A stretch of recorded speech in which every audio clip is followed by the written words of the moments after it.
Bonjour à toutes et à tous. Nous allons commencer. Je suis très content d'être parmi vous aujourd'hui. Alors peut-être avant de commencer, pour avoir un peu de contexte pour moi, qui dans la salle n'a absolument aucune idée de qui je suis? Levez la main, s'il vous plaît. Ok, bon, ça fait mal.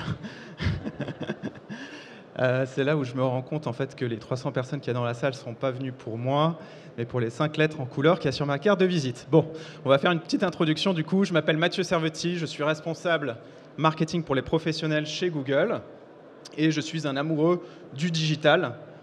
Déjà, j'ai eu la chance de grandir en fait avec le digital. Mon père travaillait chez un opérateur, donc j'ai pu tester tous les téléphones possibles, inimaginables, qui ressemblaient plutôt à des valises Air France que ce qu'on a aujourd'hui dans la poche.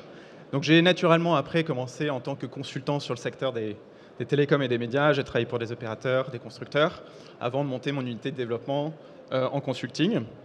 J'ai fait ça pendant 4 ans, et maintenant ça fait 5 ans que je suis chez Google. J'ai dirigé l'équipe commerciale et stratégique en fait, de Google France avant d'être responsable justement pour les professionnels marketing. Alors on a un petit souci de présentation. Laurent va nous aider, faire son mot de passe et on va pouvoir commencer. Alors j'ai cru comprendre que vous venez de secteurs d'activité assez différents. On a des retailers, on a des gens qui travaillent dans la grande consommation, on a des gens qui travaillent dans le tech, mais que vous avez une problématique commune. Et cette problématique commune, c'est la transformation digitale.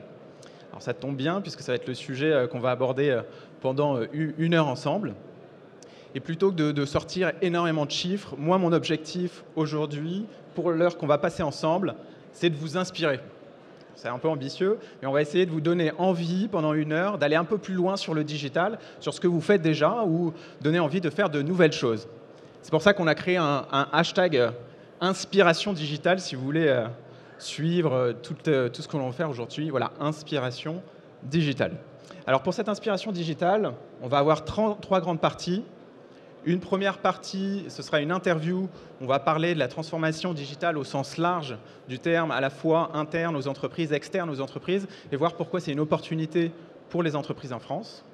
Une deuxième partie, un peu plus orientée marketing, avec une vision un peu plus Google des choses, où on va vous montrer les 3 grandes ruptures que nous, on observe chez Google sur le parcours client.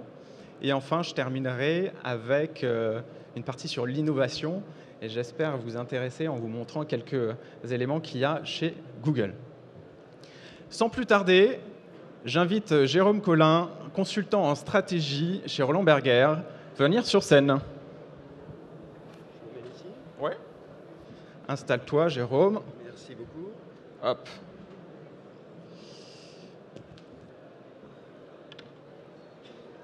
Bonjour. Je vais mettre pas trop loin de toi, sinon ça va faire bizarre. On a beaucoup de chaises pour 2 personnes, je trouve, mais ça devrait aller du coup. Alors, Jérôme, je pense que plus de gens peut-être te connaissent que moi, mais ça pourrait être bien de faire un rappel sur qui tu es, ce que tu fais chez Roland Berger. Tout à fait. Donc, moi, je travaille chez Roland Berger où je suis principal. Roland Berger, c'est un cabinet de conseil en management. Ça fait une quinzaine d'années que je fais ce métier. Donc ça veut dire que j'aide des entreprises à prendre des décisions complexes. Lorsqu'elles sont confrontées à des questions très complexes, on les aide à prendre des décisions et ensuite à exécuter.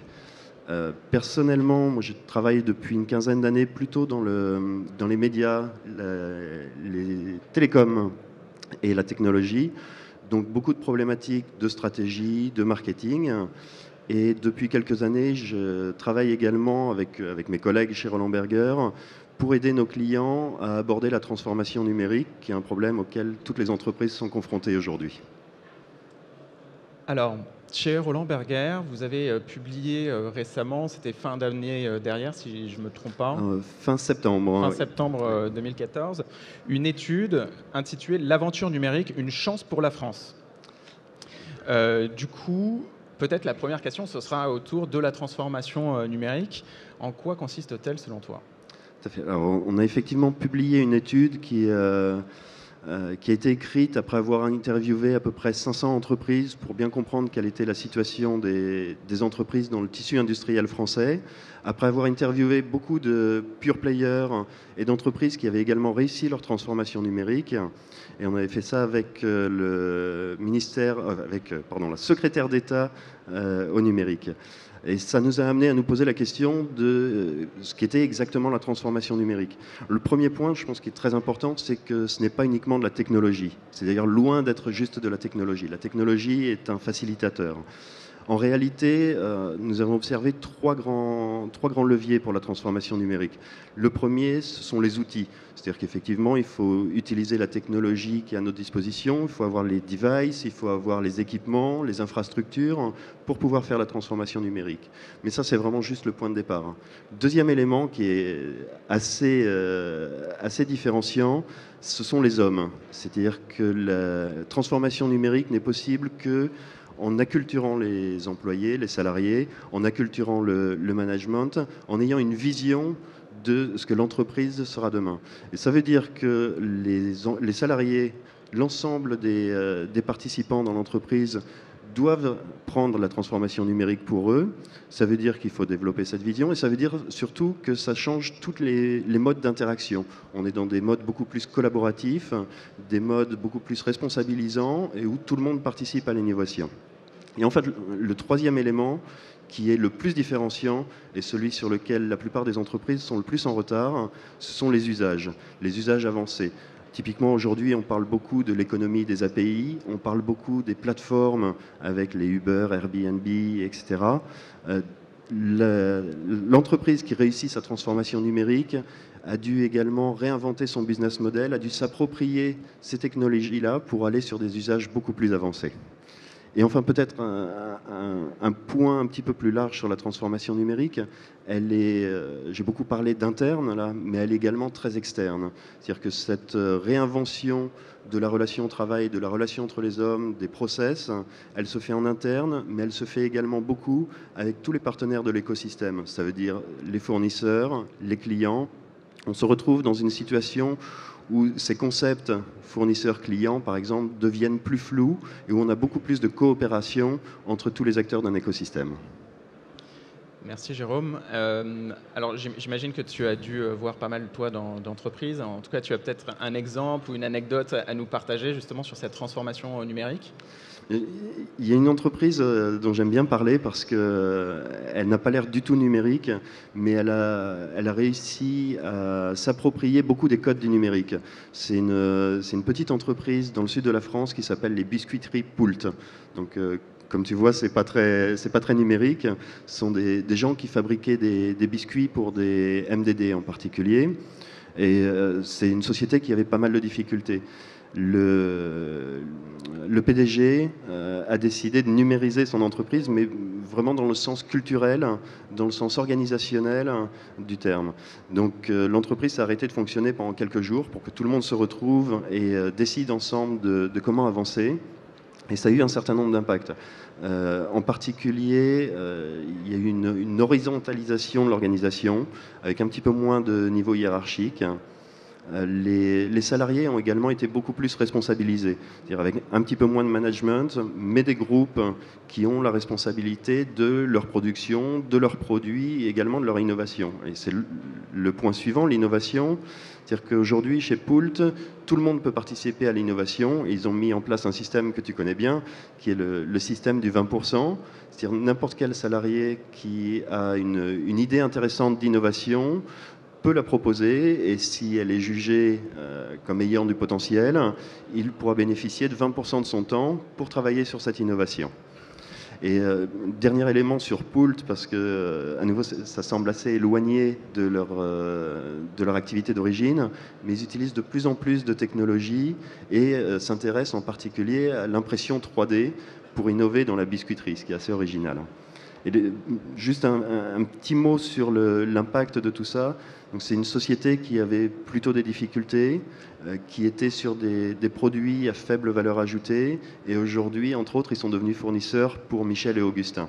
Donc un véritable changement de positionnement et aujourd'hui une société en bonne santé. Merci Jérôme. Je reviens sur l'étude Roland Berger qui est intitulée une chance pour la France, une opportunité pour la France. Du coup, en quoi la transformation digitale, selon toi, est une opportunité pour les entreprises, donc potentiellement pour les gens qu'il y a dans la salle? Effectivement. Alors, ce que l'on constate, c'est que la transformation digitale, elle est très souvent initiée par le client, en fait. Aujourd'hui, les utilisateurs, les clients, les consommateurs sont habitués à voir des services qui sont bien plus performants que ce qu'ils ont pu avoir auparavant. Je pense en particulier à Amazon, par exemple, qui permet de faire ses courses à n'importe quel moment, d'être livré en 24 heures, avec un service client de très très bonne qualité. Et du coup, pour l'ensemble des services et des biens que les consommateurs achètent aujourd'hui, ils s'attendent à avoir le même niveau de qualité. Donc on a ce sous-jacent qui est extrêmement important parce que ça veut dire qu'il faut s'adapter si on veut réussir dans l'économie numérique de demain. Mais un très bon point de tout ça, c'est qu'on est également beaucoup plus capable d'observer ce que font les utilisateurs avec leur parcours sur Internet, etc. On les comprend beaucoup mieux. Donc les entreprises ont une véritable capacité à s'approprier les comportements des utilisateurs et à s'adapter. Du coup, nous avons regardé auprès de 500 entreprises quel était leur niveau d'appropriation, leur niveau de maturité digitale et quel était l'impact sur un certain nombre de mesures. Premier impact extrêmement important, c'est que les entreprises qui ont la plus grande maturité numérique ont un niveau de croissance, un taux de croissance qui est 6 fois plus élevé que les entreprises qui sont le plus en retard. Ça signifie que les entreprises le plus en retard sont entrées dans un cercle de décroissance dont elles auront beaucoup de mal à sortir. Tandis que celles qui sont le plus en avance, au contraire, savent aller chercher la croissance, savent aller chercher les nouveaux marchés et répondre aux besoins des clients. Ça, c'est vraiment la partie plutôt financière. Mais il y a également un impact qui nous a un petit peu surpris et qui est très réconfortant. C'est que les entreprises qui sont le plus appropriées le numérique en font profiter leurs salariés. Nous avons mesuré le niveau de satisfaction professionnelle des salariés et pour les salariés des entreprises les plus avancées, ce taux de satisfaction était 50% plus élevé que pour les entreprises les plus en retard. Donc un vrai enjeu pour l'entreprise de demain, à la fois pour réinventer son business model, aller chercher de la croissance et satisfaire ses salariés autant que ses clients. Merci. Alors, est-ce que tu auras un exemple concret justement sur cette transformation digitale et l'impact positif que ça a eu? Alors, en France, nous avons la chance d'avoir quelques acteurs, des grands, des petits, qui ont réussi leur transformation numérique ou qui sont en passe de la réussir. Un des exemples qui m'a beaucoup marqué, c'est celui d'Essilor, qui est une entreprise très industrielle à l'origine et qui a été confrontée à une évolution dans sa chaîne de valeur avec un risque de commoditisation de ses produits. On pourrait comparer ça à l'arrivée de l'impression 3D, par exemple, pour d'autres secteurs. Et Essilor a su très très bien réagir, a su se réinventer ou commencer à se réinventer au moins pour s'adapter à cette évolution dans la chaîne de valeur. Et aujourd'hui, Essilor fournit de plus en plus de services immatériels à très forte valeur ajoutée, puisqu'il y a un vrai savoir-faire d'optique, il y a un vrai savoir-faire dans la relation avec les laboratoires, les opticiens. Et donc, Essilor a mis en place les outils, les produits pour pouvoir vendre de la prestation intellectuelle, de la prestation de calcul avec un data center et des capacités de calcul. Je pense que c'est une vraie réussite pour eux et c'est aussi assez intéressant parce que c'est une transformation qui a été initiée par la DSI. La DSI est devenue un centre de profit alors qu'il était auparavant un centre de coût. Et cette transformation ne s'arrête pas là, puisque aujourd'hui, Essilor bénéficie de plus en plus d'un accès direct aux clients, et ça c'est un impact très très fort du numérique, hein, le B2B2C, le 2B du milieu commence à s'effacer, puisque les industriels ont accès aux clients finaux. Et donc Essilor réussit à se rapprocher des clients finaux grâce à des applications sur les smartphones, les tablettes, qui leur permettent de bien mieux comprendre les attentes et les besoins des clients, en mesurant par exemple l'écart entre les yeux pour pouvoir calculer les verres, etc. Ce qui lui permet de très bien se positionner par rapport aux laboratoires et aux opticiens. Je pensais à un autre exemple que j'aime beaucoup, parce qu'on est dans du très traditionnel également, c'est la société Guy de Graine. Guy de Graine, très vieille entreprise des arts de la table, et qui a été confrontée à un gros problème au moment de la montée en puissance du e-commerce, c'est qu'elle perdait le contrôle sur sa communication, sur la manière d'aborder les clients, puisqu'elle était dans ce cadre de B2B2C très largement. Et Guy de Graine a su très bien s'emparer des nouveaux outils pour recréer de la relation avec le client final, pour se positionner comme étant vraiment la marque que le client va chercher. Et c'est appuyé là-dessus sur des outils sur lesquels ils sont assez en avance, en particulier sur le multicanal et la réservation en magasin avec SoClose par exemple. Et à nouveau, c'est un mouvement continu. C'est-à-dire qu'il y a eu ces initiatives sur le multicanal, mais Guy de Graine continue sa transformation numérique en inventant des objets connectés. Ils ont créé une tasse connectée qui est assez marrante, en utilisant de l'impression 3D pour de l'innovation. Ça, c'est des beaux exemples de transformation digitale qui marchent bien dans certaines de nos entreprises françaises. La réalité, c'est que ça ne se passe pas tout à fait comme ça pour toutes les entreprises. Et un des enseignements du rapport, c'est, comme tu le dis très bien, les usages sont plutôt en avance. En France, même si on compare ça à certains marchés européens, les entreprises sont plutôt en retard par rapport à ces usages. Nous, on le voit aussi du côté de Google, parce qu'on a la chance d'être des deux côtés, à la fois en B2B et en B2C. Vous appelez ça même le paradoxe français. Selon toi, quels sont les freins justement pour accélérer cette digitalisation? Il y a effectivement un véritable paradoxe en France. En termes d'utilisation du numérique, nous sommes plutôt en avance. Nous avons eu la chance de bénéficier de l'expérience Minitel, même si maintenant elle est très très loin, mais qui a développé des usages. Nous avons eu la chance d'avoir un rapide développement des télécoms, avec l'accès à DSL depuis assez longtemps dans beaucoup de foyers. Et tous les pays européens n'ont pas eu cette chance. Donc les utilisateurs, j'oublie un exemple que je trouve intéressant, c'est également l'État qui a poussé cela. Je pense en particulier aux impôts. On doit être un certain nombre dans cette salle à payer nos impôts en flashant un code barre sur notre téléphone, ce qui est quand même assez pratique. Donc, les usages sont là. Par contre, les entreprises, nous avons pu mesurer qu'elles étaient plutôt en retard par rapport aux entreprises européennes dans le déploiement du digital. Ça veut dire les sites web, les sites marchands, mais également les API, ce genre de technologie et d'usage. Alors nous avons interrogé les dirigeants pour comprendre quels étaient les freins. Et le premier est assez évident, mais il serait nécessaire de le dépasser, c'est celui du coût. Il y a, pour rentrer dans l'économie numérique, un investissement qui est nécessaire, un investissement humain, un investissement capitalistique pour se doter des bons outils, pour se doter des bonnes compétences. Et aujourd'hui, c'est très très difficile de vendre ces investissements à un comité, puisque le ROI n'est pas toujours évident à démontrer. Parfois, cependant, il s'agit quand même juste d'une question de survie et d'une vision long terme. Donc, beaucoup de mal pour les entreprises en cette période un peu difficile à avoir les bons investissements.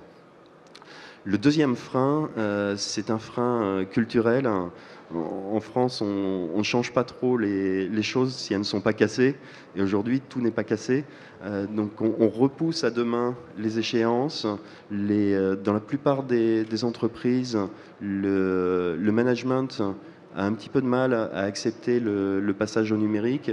Et pour les plus petites entreprises, on a également un problème de bande passante du management. Parce que c'est vrai que ça prend du temps et il faut se libérer du temps, s'entourer des bonnes compétences pour pouvoir faire cette transformation numérique. Il y a d'autres éléments qui constituent des freins, mais qui, je pense, peuvent être dépassés un peu plus facilement. Il y a des craintes par rapport aux évolutions réglementaires, il y a des craintes par rapport à la sécurité, mais de loin, puisqu'il s'agit quasiment de la moitié des entreprises, le frein le plus cité est celui du coût. Et pour compléter encore sur ce coût, il y a effectivement un coût d'entrée.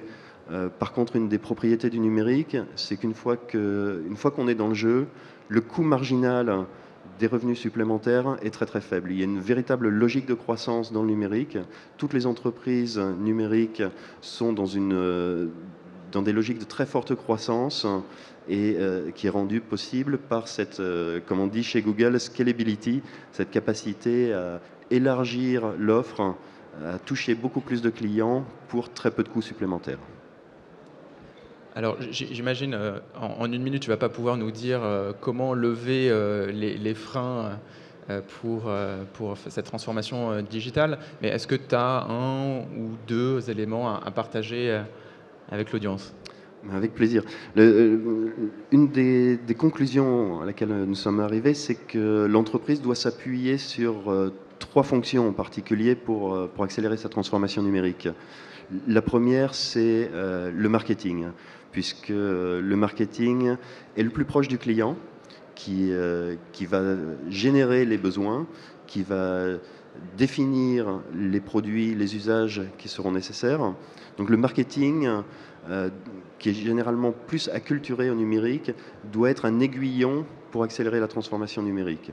Ensuite, tout ça doit être supporté par la DSI.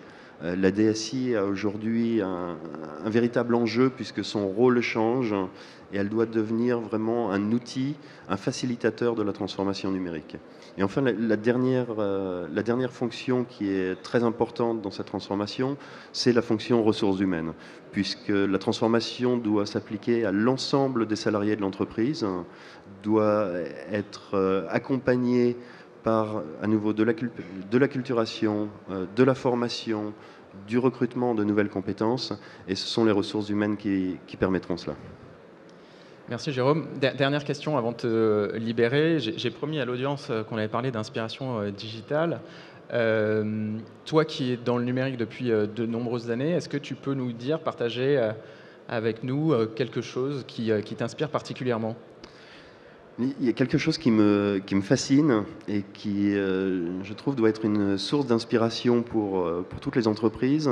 C'est l'agilité dont font preuve les pure players du digital, puisque c'est quand même eux qui montrent les benchmarks. Je repense régulièrement à des gens comme Apple. Apple, très très beau succès, et puis la chute terrible dans les années 90-2000. Et Apple a pu renaître de ses cendres, mais avec un business model qui est très différent. Apple vendait des ordinateurs, aujourd'hui Apple vend des téléphones, Apple vend de la musique, vend des films. Apple a dû totalement se réinventer et au passage impacter très fortement l'ensemble de la chaîne de valeur de certains secteurs. On pourrait penser également à ce que fait Amazon. Amazon est aussi une belle source d'inspiration puisque Amazon ne se repose jamais sur ses lauriers. C'est un géant du e-commerce, mais Amazon a su également inventer, imposer le concept de marketplace, alors que tous les analystes lui prédisaient des ennuis avec cette marketplace, un risque de cannibalisation, mais Amazon a décidé de mettre à disposition d'autres commerçants ces outils. Donc ces outils de logistique, ces outils de paiement, et ça va encore plus loin puisque Amazon fait aujourd'hui également génère beaucoup de revenus avec AWS, Amazon Web Services, qui est donc une entité qui fournit des services informatiques, qui est très déconnectée aujourd'hui du commerce et qui fournit par exemple les services de calcul, de stockage pour tous les petits jeux qu'on peut utiliser sur Amazon. Merci beaucoup Jérôme. Avec plaisir, merci beaucoup. Merci d'avoir partagé ces insights et je te libère.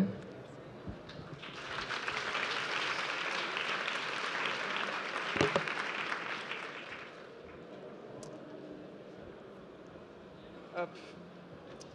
Alors, si comme moi, vous avez toujours du mal à retenir les chiffres dans ce type de conférence, on a prévu les chiffres clés qu'on vous retrouverez à la fin sur un one-sheeter, donc un flyer. Donc, ne vous inquiétez pas forcément besoin de prendre des notes sur les chiffres. Alors, pour introduire la prochaine partie, on va se focaliser sur les usages et parler des 3 ruptures qui caractérisent le nouveau parcours client. Et pour ça, j'aimerais bien prendre un exemple juste avant d'introduire Jean-Marc. C'est l'exemple de l'affichage. Alors je sais que ça ne concerne pas forcément tout le monde dans la salle, mais pour moi, c'est le parfait exemple qui montre la révolution culturel que nous sommes en train de vivre sur cette partie marketing.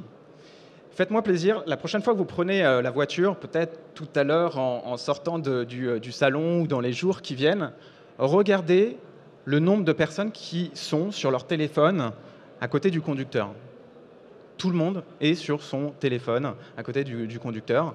Donc, on peut se poser la question du retour sur investissement de ce type d'investissement en affichage.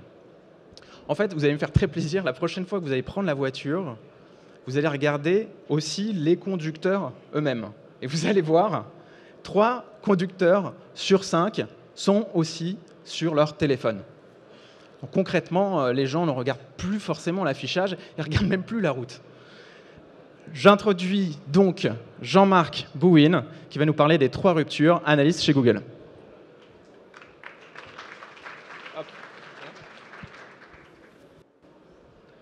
Bonjour à tous.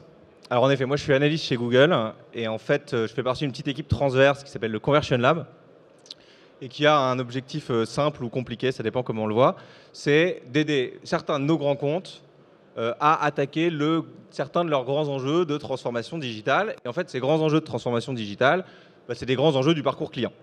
Alors du coup, mon objectif, c'est en 20 minutes de vous donner notre compréhension, ma compréhension des grandes ruptures qui marquent le parcours client aujourd'hui. Et puis aussi quand même de vous donner des cas concrets, parce qu'on travaille avec nos grands clients, on travaille avec nos annonceurs pour essayer de les aider à fluidifier le parcours client, à enrichir l'expérience.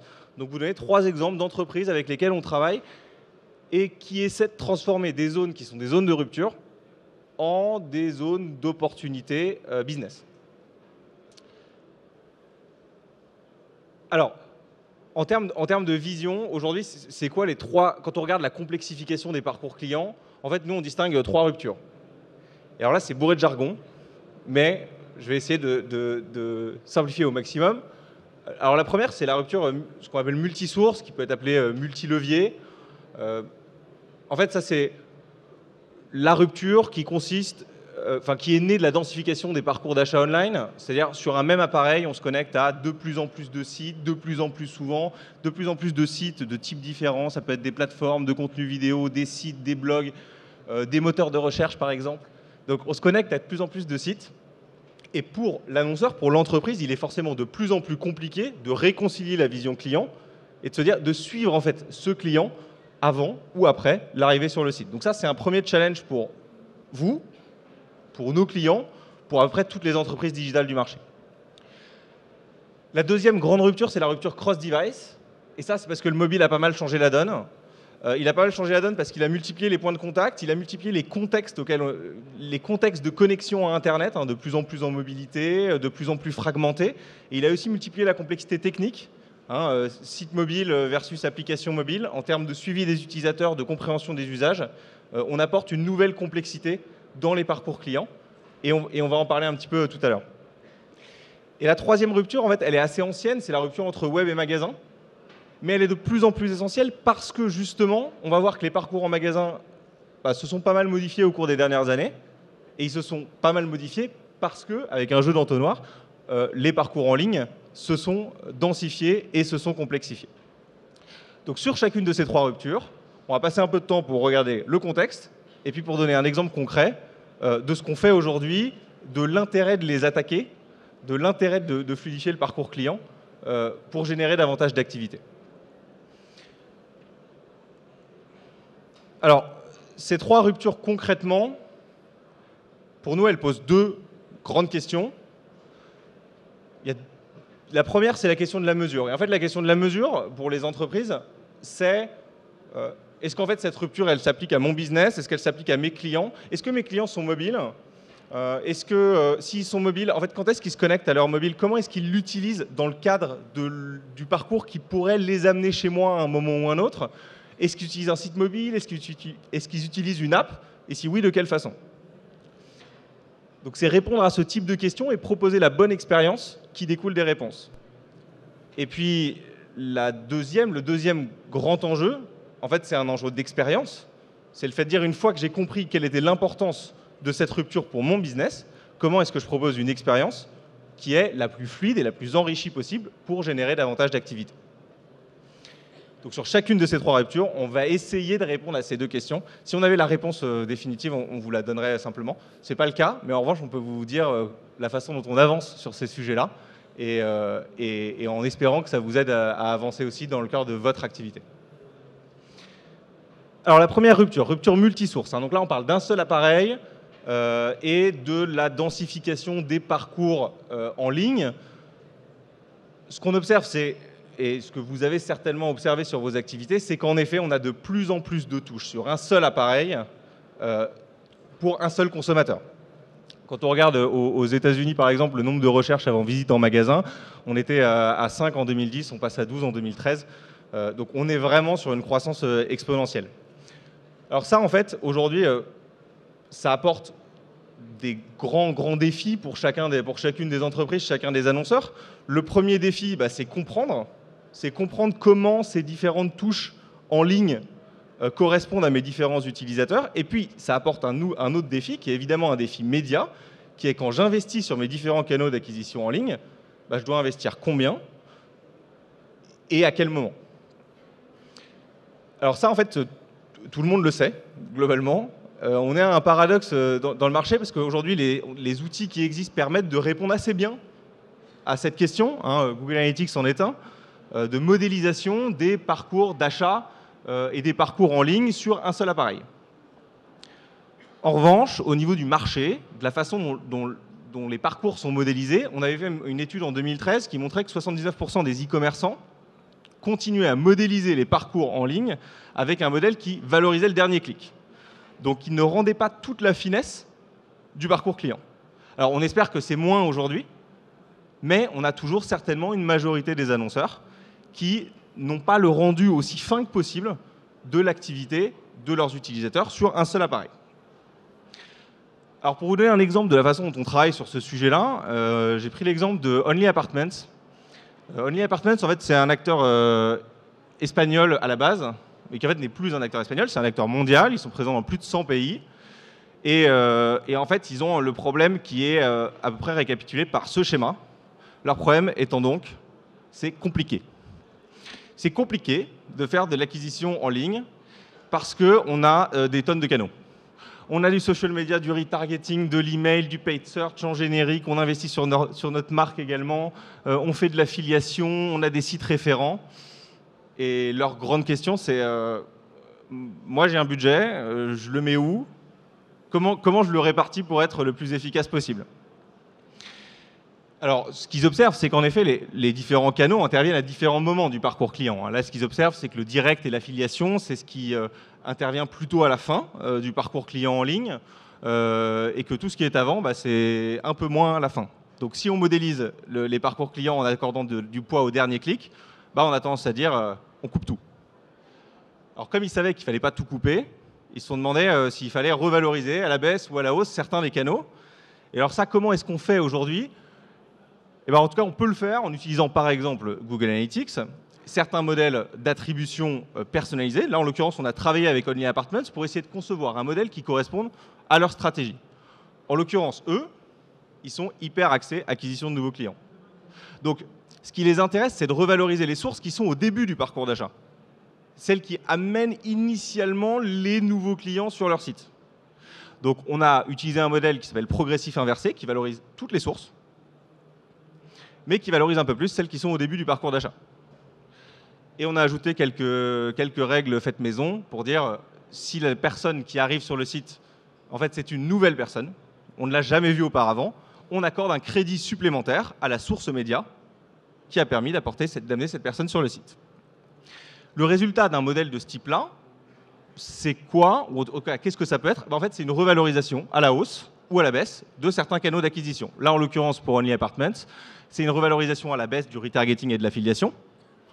Et c'est une revalorisation à la hausse de l'email et du paid search générique. Donc l'investissement sur les mots-clés génériques qui permettait d'apporter plus de gens en amont des parcours d'achat.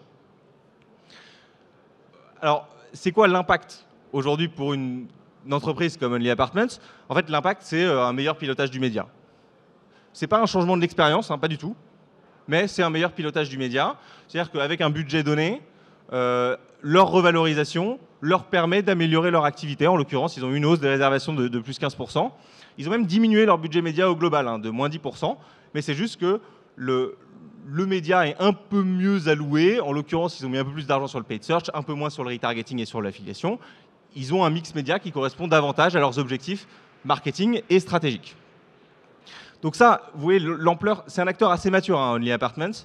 Donc plus 27% d'efficacité média, c'est plutôt une bonne nouvelle pour eux. Et en fait, ça montre le potentiel aujourd'hui, même quand on n'a pas même quand on n'est pas encore capable de rendre cette complexité entre les différents devices, ça montre l'intérêt d'aller attaquer cette rupture multisource. Donc ça, c'est le premier exemple, c'est rupture multisource. Et en fait, le sujet serait relativement simple s'il n'y avait pas le mobile. Le mobile, nous, on est hyper content que ça existe de façon générale, hein, comme utilisateur, mais c'est vraiment un casse-tête quand on gère une activité web. C'est vraiment un casse-tête parce qu'en effet, ça a multiplié les points de contact et parce que la complexité technique apportée par le mobile est hyper importante. Alors le mobile, c'est un énorme game changer. On le voit, vous le voyez à gauche là, sur l'évolution du volume de recherche sur google.fr. Vous voyez que la croissance, elle est quand même assez drivée par le mobile. Mais on le voit aussi hein, sur le temps digital passé au global. Aux États-Unis, en 2010, ça devait être 2h10, 2h20. En 2014, c'est 4h30. Et en fait, le delta, il est à 95% expliqué par le mobile. Donc on est dans un monde qui est mobile de façon croissante. Alors qu'est-ce que ça implique ? Ça implique d'être capable, pour les entreprises, de réconcilier et d'unifier la vision qu'on a de son parcours client en intégrant ses touches mobiles et des touches sur ordinateur et des touches sur tablette, et qu'en fait, c'est un casse-tête. Alors, aujourd'hui, où en est le marché et où en sont les outils et services par rapport à ça, assez rapidement, en fait, on commence à avoir des outils qui permettent de rendre compte des parcours clients en intégrant cette vision cross-device. Mais aujourd'hui, le marché se gratte la tête. Le marché se gratte la tête parce qu'on n'a pas encore trouvé la solution dans les usages qui permettent de vraiment savoir quand est-ce qu'on déclenche des parcours cross-device.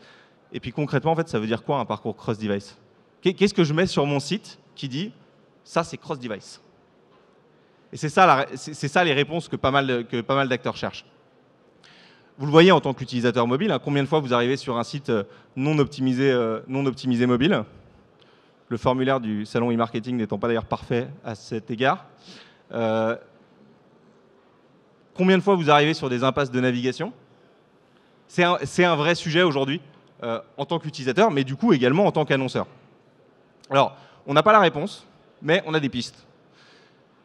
Et en l'occurrence, on voulait montrer un petit cas qu'on a mené avec La Redoute, fin d'année dernière, début de cette année, donc c'est vraiment hyper récent. La Redoute, c'est un énorme acteur hein, du e-commerce français. C'est 7,3 millions de visiteurs uniques par mois. C'est 85% du chiffre d'affaires fait sur le online. C'est plus de 800 millions d'euros de chiffre d'affaires. Donc en fait, ils ont des enjeux de compréhension des ruptures cross-device assez importants. Évidemment. Et en fait, leur enjeu, il est triple sur le mobile. Leur enjeu, c'est j'en ai combien des conversions mobiles ? Ils savent que le mobile, en fait, est en amont du parcours d'achat. Mais ils savent aussi qu'ils comptent les conversions plutôt en dernière touche. Ce qui veut dire qu'ils sous-estiment le nombre de conversions mobiles. La question, c'est de combien ? La deuxième grande problématique pour eux, c'est comment est-ce que je les valorise, ces effets cross-device ? Je sais que mes utilisateurs mobiles, en fait, ils commencent sur mobile, ils terminent ailleurs, ils sont impliqués dans des parcours d'achat complexes. Du coup, en fait, une transaction mobile, ça vaut pas c'est pas les transactions 100% mobiles. C'est des transactions cross-device. Et la question, c'est combien ça vaut ? Et il n'est pas facile d'y trouver une réponse. Et puis la troisième question, c'est quand moi je mets du média pour acquérir des nouveaux consommateurs sur mon site mobile, et qu'ensuite derrière j'ai mon application mobile qui travaille la fidélité et la récurrence d'achat, si j'ai un achat généré sur mon site mobile et puis ensuite 3 sur mon application mobile, est-ce que je ne dois pas réintégrer une partie de la valeur de mon application mobile dans mon acquisition média qui dirigeait vers le site ? Alors on n'a pas attaqué toutes les questions avec La Redoute, en revanche on en a attaqué une, qui est la question du nombre de conversions mobiles. Combien on en compte ? Et alors pour ça, on a aidé La Redoute à essayer de réconcilier certains parcours clients entre mobile et desktop, avec une fonctionnalité de Google Analytics qui s'appelle User ID, qui permet à l'annonceur de réconcilier un certain nombre de signaux. Ça peut être le login, les visites récurrentes, les visites depuis email, etc. Et on a réconcilié 40% des sessions. Pour 40% des sessions, on est arrivé à reconnaître l'utilisateur, pour essayer de comprendre quel était le vrai poids du mobile. Est-ce qu'il était en amont, est-ce qu'il était en aval, et est-ce qu'il y avait plus de conversions mobiles qu'il n'en avait l'air ou est-ce qu'il y en avait moins? Le résultat pour la Redoute, c'est qu'il y en a plus. Et c'est qu'en fait, quand il mesure actuellement le poids du mobile, il passe à côté potentiellement de 6-10% des conversions mobiles. Et là, je ne parle pas de valeur, je parle vraiment juste du nombre de conversions mobiles. Donc, avec un modèle de réattribution du poids des conversions un peu plus juste, qui valorise l'ensemble des touchpoints sur le parcours client, on arrive à une revalorisation de 6-10%. Donc, pour eux, ça change pas mal la façon dont ils vont piloter le média. Mais ça, c'est qu'un bout de la résolution du problème cross-device. Parce que là, en fait, on mesure des parcours qui n'ont pas été pensés pour les utilisateurs mobiles, ce que j'évoquais tout à l'heure. Alors, il y a un autre sujet, et c'est vraiment un sujet parallèle, les deux peuvent être menés complètement séparément, c'est comment est-ce que je repense mon expérience. Et alors là, nous, du point de vue Google, on n'est pas forcément hyper bien placé pour en parler, si ce n'est qu'on voit pas mal d'acteurs sur le marché et on voit les performances de certains parcours un peu innovants, un peu spécifiques. C'est comment est-ce qu'aujourd'hui je crée une expérience cross-device spécifique. Et là, on voulait juste vous montrer deux exemples qu'on trouve intéressants. Le premier, c'est celui d'Air France. Je ne sais pas combien d'entre vous ont déjà utilisé l'application mobile Air France, mais c'est une application qui, de façon révolutionnaire, permet de sélectionner un billet d'avion sur son application mobile. Et qui a surtout un élément hyper intéressant, c'est qu'on évacue l'étape de paiement. On se dit, en fait, peut-être que la personne elle est dans le bus, elle ne va pas sortir sa carte bleue. Et en fait, on sait que la personne n'a pas forcément 10 minutes devant elle pour aller réserver son billet d'avion sur son application mobile. Donc, ce que fait Air France dans son application mobile, c'est qu'ils offrent une fonctionnalité, ils mettent de façon gratuite une fonctionnalité qui est payante sur le site desktop, qui est une fonctionnalité qui dit pendant 24 heures, on vous conserve le prix que vous avez vu, vous nous laissez votre adresse email, on vous envoie un email et vous repartez quand vous voulez. Vous recommencez, vous continuez, et vous ne recommencez pas, vous continuez votre réservation depuis cet email quand vous voulez. Et ça, c'est vraiment une logique intéressante parce que c'est prendre acte du fait que le parcours client, il est fragmenté, et en particulier depuis mobile. L'autre acteur intéressant, du point de vue UX pur, c'est Hello Bank. Hello Bank natif mobile, qui vous dit, en fait, vous commencez une souscription sur Hello Bank, je vous invite à faire le test, même si vous n'allez pas jusqu'au bout. Vous commencez votre souscription, on vous dit hyper rapidement, est-ce que vous voulez poursuivre sur mobile tout de suite? Vous avez le temps ou vous n'avez pas le temps? Si vous n'avez pas le temps, c'est poursuivre plus tard. On vous envoie un email. Quand vous cliquez sur cet email, si vous êtes sur ordinateur, on vous affiche la version ordinateur. Si vous êtes sur mobile, on vous affiche la version mobile. C'est pas sorcier, mais vous êtes utilisateur de mobile comme moi, et en fait, on vous propose assez rarement ce type de choses. Donc ça, c'est assez innovant au niveau des parcours. Donc 1, rupture multisource, 2, rupture cross-device. Il en reste une troisième, et la troisième, dans notre compréhension, c'est la rupture omnicanal, web lien, web magasin. Le contexte aujourd'hui est assez intéressant. C'est-à-dire que ce qu'on observe, c'est aujourd'hui une diminution hyper importante des visites en magasin. Il y en avait 38 milliards aux États-Unis en 2010, il y en a 17 milliards en 2013. Donc vous voyez la diminution, c'est une diminution par 2. Pour autant, la valeur de ces visites en magasin, elle a augmenté de 9% dans la même période. C'est-à-dire que chaque visite en magasin vaut plus cher qu'avant. Et elle vaut plus cher parce qu'elle est mieux préparée en ligne. Ce qui veut dire que pour les acteurs du marché, il faut arriver à prolonger l'expérience, créer une expérience fluide qui mélange web et magasin. Et ça, c'est un sacré défi. Il y a quelques outils qui permettent de comprendre les interactions entre web et magasin.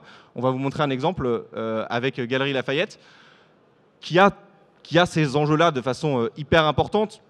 Galeries Lafayette, c'est 65 magasins en France. Sur les périodes de Noël, ça peut aller jusqu'à 1 million de visiteurs par jour. Et c'est une grosse activité sur le site galerielafayette.com. Donc, ils ont ces enjeux de mélange entre expérience web et magasin.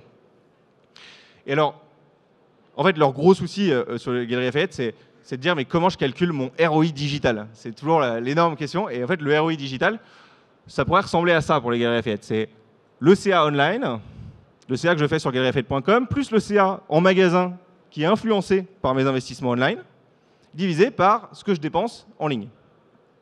Alors la partie rouge, ça, ils sont très au courant de ce qu'ils dépensent en ligne. La partie verte, ils sont assez au courant aussi quand même de ce qu'ils génèrent sur le site. En revanche, la partie grise, ça c'est un sacré casse-tête et ils n'avaient pas trop l'info. Alors on n'a pas forcément le chiffre précis. En revanche, on a essayé de modéliser avec eux ce que ça apportait pour essayer de comprendre quelle était la différence entre le ROI qu'ils observaient avant, vert sur rouge, et le ROI qu'ils pourraient observer après, vert plus gris sur rouge. Alors comment on a fait ça? Je ne m'étends pas trop là-dessus. En fait, c'est Galeries Lafayette qui a réconcilié avec qui a agrégé des données de façon anonyme, des données liées aux cartes de fidélité dans la plupart de leurs magasins pendant un mois, et qui a réconcilié ces données-là avec les données de parcours en ligne pour essayer de comprendre qui étaient les personnes qui venaient sur leur site et puis qui étaient les personnes qui achetaient en magasin. Est-ce que c'est les mêmes? Est-ce que mes investissements médias en ligne apportent des fruits en magasin? Et alors, ce qu'ils observent, et ce qui est très intéressant dans l'optique d'un grand magasin, il faut se souvenir de la promesse du grand magasin. La promesse du grand magasin, c'est quand même, vous n'avez pas besoin de rechercher, vous venez dans le grand magasin, il y a tout ce que vous voulez. Donc en fait, théoriquement, il n'y a pas d'effet online to store sur un grand magasin. La vérité, c'est qu'il y en a un, on l'a mesuré à au moins 20%, et ce qu'on a vu pour les Galeries Lafayette, c'est que dans les visites qui précédaient ces transactions au magasin, il y en a 20% qui étaient faites depuis smartphone, et que sur ces visites-là, il y en a 50% qui avaient lieu le jour même du passage en magasin. Ce qui veut dire pour les Galeries Lafayette, attention, attention, énorme effet mobile to store. Et il faut que j'arrive à proposer une expérience fluide entre mon mobile et mon magasin. Pour Galeries Lafayette, il y a un impact en termes de compréhension, mais il y a aussi un impact en termes de pilotage média. Et cet impact en termes de pilotage média, c'est le recalcul du ROI que je vous montrais à l'instant. Ce que Galeries Lafayette observe, c'est une multiplication de 2,4 de la contribution de ces investissements digitaux lorsqu'ils prennent en compte la partie grise. C'est-à-dire le CA en magasin influencé par le média online. Donc là, ça change à peu près tout sur le pilotage média, parce que ça donne une vision omnicanale d'investissements qui ont été faits sur une partie du monde, qui est la partie online. Alors, je vais conclure là-dessus. Pour nous, en fait, on en est vraiment qu'au début, et je vous disais, on n'a pas du tout toutes les réponses. On continue à essayer de travailler dessus avec certains de nos clients. La façon dont on voit l'avenir, c'est, on se dit que l'expérience web et magasin, en fait, elle va être de plus en plus intégrée. Et ça passe par deux choses. Ça passe par des dispositifs en magasin qui intègrent de plus en plus l'expérience web, d'une chose. Et puis ensuite, il y a une autre partie qui est proposer des formats online to store qui sont de plus en plus performants. Et bon, ça, c'est un peu notre job. Une expérience digitale qui met en valeur le magasin et qui dirige plus facilement l'utilisateur vers le magasin le plus proche, avec le produit disponible le plus proche, etc. Ça, c'est une chose, intégration web-magasin. Et l'autre chose, c'est côté entreprise, côté annonceur, c'est un système de données homogène, le plus homogène possible, qui mélange ces deux données pour être capable de tirer de l'intelligence omnicanale, donc de tirer des conclusions omnicanales d'investissements qui ont été faits soit offline, soit online, soit les deux. Donc pour nous, c'est plein de belles promesses. Et on voulait vous montrer un peu l'état des projets qu'on menait ou de chantiers qu'on menait avec certains des annonceurs sur ces trois grandes ruptures du parcours client. Et comme j'ai tout à fait conscience que je vous ai saoulé de chiffres pendant 22 minutes, désolé Mathieu, vous retrouverez ces trois chiffres de cas clients dans le one-sheeter qui vous sera généreusement distribué à la fin de cette heure de conférence. Voilà, merci beaucoup.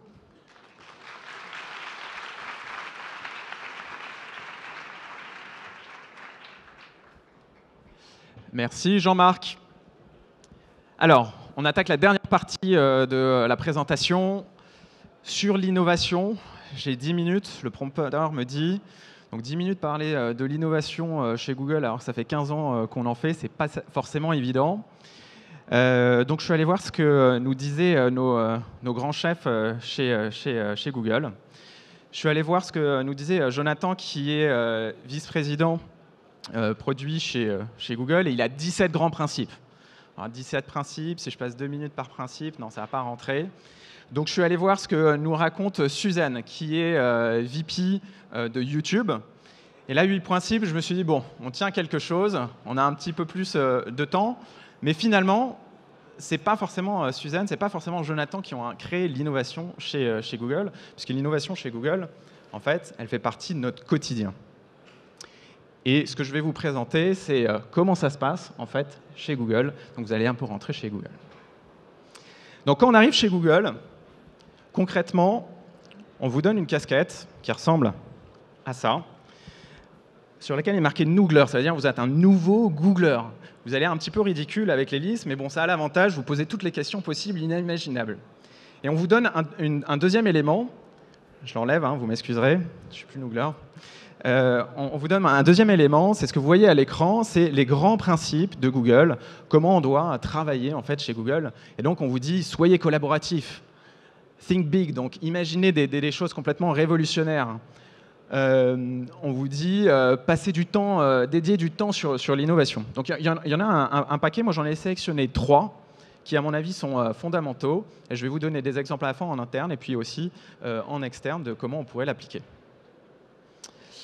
Alors, l'innovation ne peut pas être décrétée, mais cependant, on peut créer un environnement.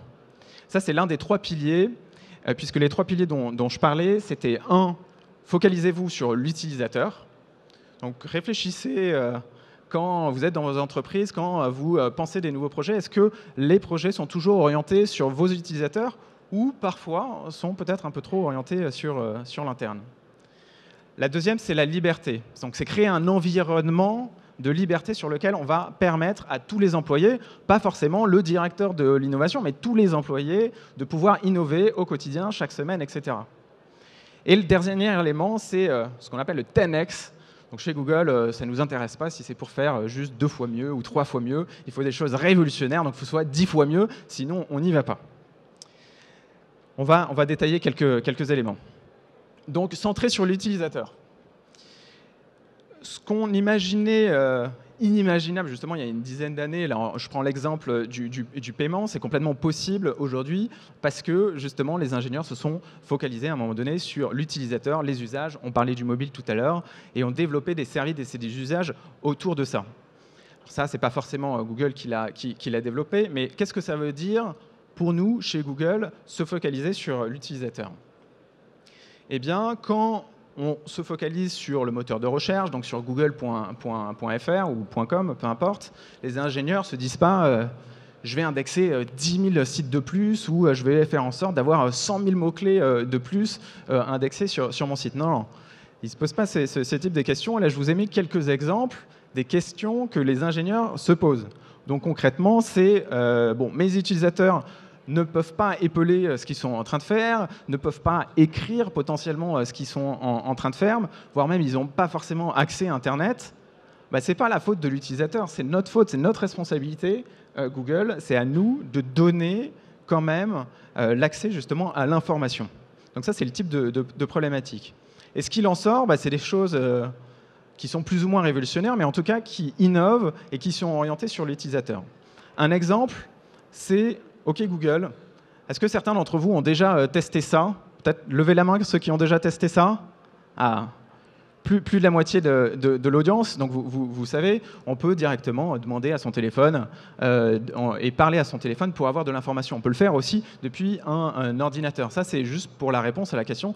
Je ne peux pas forcément écrire là à l'instant T quelque chose. Donc, on doit être capable de leur fournir une réponse avec une commande vocale.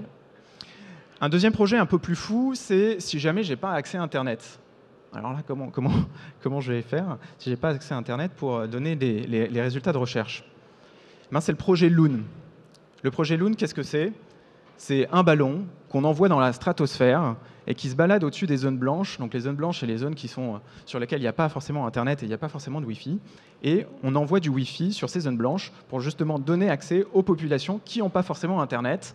Et donc, répondre à la question, je n'ai pas Internet, mais moi, j'ai quand même envie de faire des recherches. Donc ça, c'est l'un des projets que l'on mène.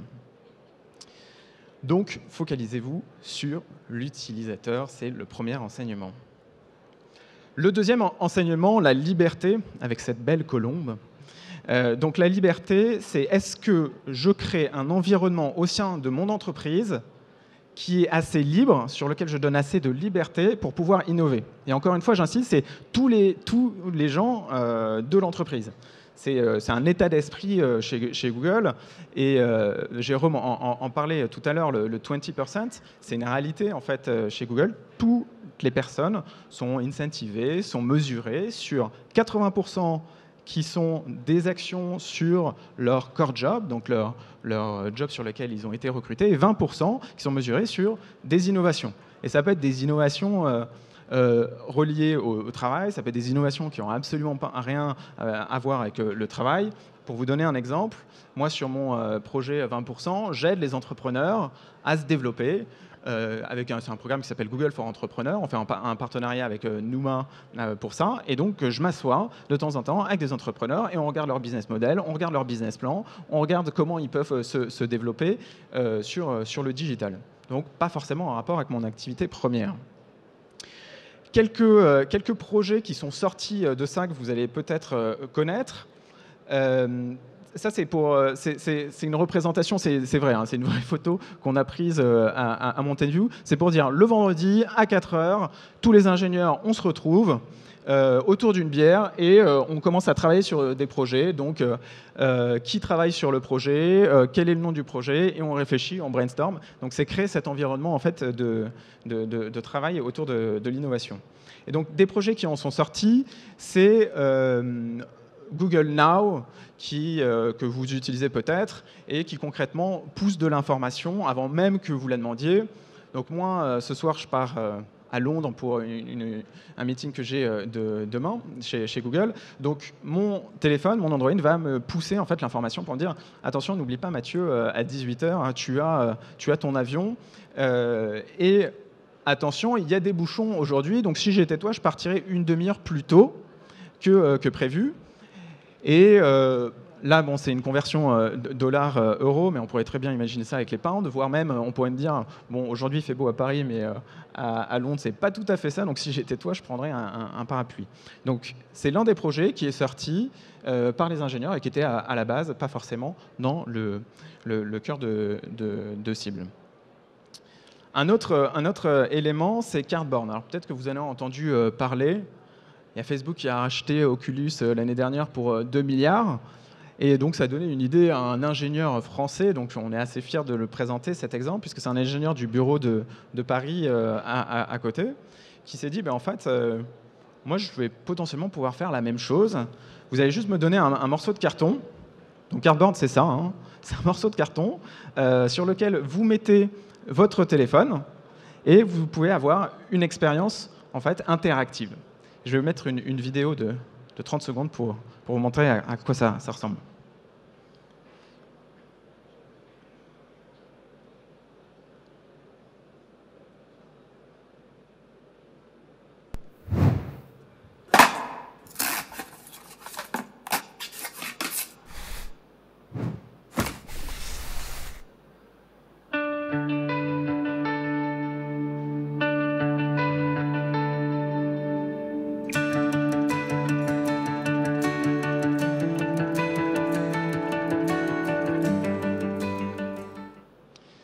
C'était très court, c'était pour vous montrer comment ça interagit. En fait, il y a plein d'applications qui sont sorties sur Cardboard et qui proposent en fait des interactions en 3D. On peut se balader dans le Louvre, on peut se balader dans les rues de Paris, etc. Voilà, ça c'est un projet de quelqu'un qui s'est dit tiens, moi j'ai envie de développer un truc sur le côté et ça peut donner des choses assez sympas. Donc le deuxième enseignement, c'était créer un environnement de travail qui favorise l'innovation, qui favorise la liberté, en tout cas, des idées. Dernier élément, le 10X. Alors le 10X, assez humblement, chez Google, on se dit il faut révolutionner la planète et on va essayer d'aller sur des secteurs d'activité qui n'ont rien à voir les uns avec les autres. Et un des exemples que j'ai choisi, qui pour moi est assez marquant, c'est les Google Cars. Alors j'imagine que vous avez tous entendu parler des Google Cars. Mais voilà, c'est comment on va sur des secteurs d'activité qui n'ont pas forcément un rapport avec notre cœur de cible et qui pourtant vont révolutionner le secteur d'activité en question. Et je vais vous mettre également une petite vidéo pour terminer parce que je trouve que c'est plus parlant avec les images. Alors je m'excuse par avance parce que c'est en anglais. Je vais un peu baisser du coup le son. Donc on a présenté en fait la dernière Google Car. Je vais baisser un tout petit peu le son voilà, pour pouvoir expliquer par-dessus. Merci, la régie. Donc on est allé dans une maison de retraite pour présenter en fait les Google Cars justement à des personnes âgées qui n'avaient pas forcément entendu parler des Google Cars. Vous voyez, dessus, il y a un gyrophare. C'est pas vraiment un gyrophare, en fait, ça permet de calculer où est la voiture et du coup pouvoir lui indiquer le chemin. Et la réaction des personnes âgées est assez sympa. Et là, du coup, on va pouvoir remettre le son. Really, they're prototype vehicles. They were a chance for us to explore what does it really mean to have a self-driving vehicle. But in the small amount of time we've been working on it, we have functional prototypes, and it's exciting. It's really cool. It was like really kind of a space age experience. Okay, hooray! We're like queens. Yeah. You said relax. You don't need to do nothing. It knows when it needs to stop. It knows when I need to go.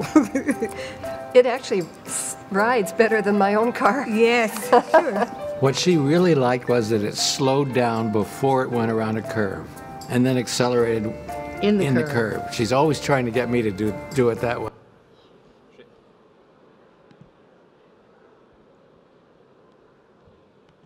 Je ne vais pas vous passer toute la vidéo, vous pourrez la retrouver en ligne sur YouTube. C'est juste pour vous donner quelques réactions justement de ces personnes âgées. Et on ne l'a pas forcément vu dans la vidéo, mais il y a une personne qui est carrément aveugle et donc qui monte dans la voiture. Et pour lui, c'est une expérience complètement révolutionnaire pour pouvoir aller d'un point A à un point B sans l'aide de personne. Voilà, c'était les 3 grandes innovations, enfin les 3 grands piliers sur lesquels on s'appuie chez Google, et je vous invite à en faire demain la même chose, revenir avec ces quelques outils dans votre entreprise.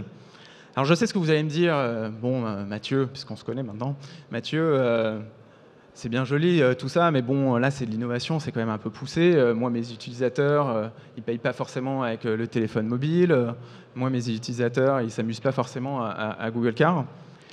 Mon point de vue, c'est peu importe ce que vous faites, peu importe ce que moi je fais, ce qui importe, c'est ce que font vos clients, ce que font vos utilisateurs et comment ils utilisent le digital.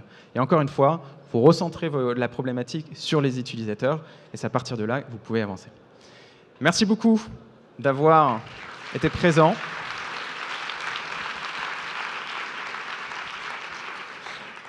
On vous l'a promis, il va y avoir des flyers au bout.